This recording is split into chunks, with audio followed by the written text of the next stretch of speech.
السلام عليكم أبطال إيفوتبول. في فيديو جديد راح نكشف فيه على تسريبات أحداث بيس موبايل 2016. وأول خبر معنا إضافة اللاعبين العرب في اللعبة لأول مرة، وثانيا يمكنك إضافة أو تخصيص تيفو خاص بك، وكذلك نرى تحسن شديد في الجرافيك. ومن أهم الأخبار لدينا يمكنك تخصيص الملعب الخاص بك، وأهم شيء تطير الجميع الحزم حزمة لامين يامال وحزمة ليونيل ميسي. أخبرنا في التعليقات ماذا ستختار.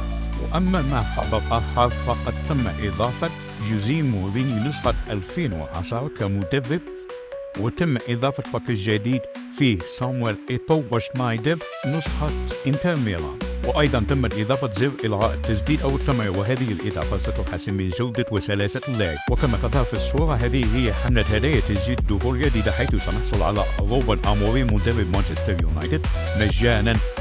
أما عن إضافة الجيم بلاي فقد تم تحسين تحركات اللاعبين، وأيضا إمكانية تحريك الحارس لمنصة الموبايل. أصبحت مراوغة اللاعب في جهة قدمه ضعيف أصعب، مما يحسن من مأمورية الدفاع وافتكاك الكرة. وأصبح الجناح قدرة أفضل مراوغة على الطرف. وأما التاكلينج فأصبح مؤثر كثيرا ومؤثر في قطع الكرة. وهذه هي آخر الأخبار والتسريبات. لا تنسوا اللايك، الاشتراك وتفعيل الجرس، ونرجع في فيديو آخر.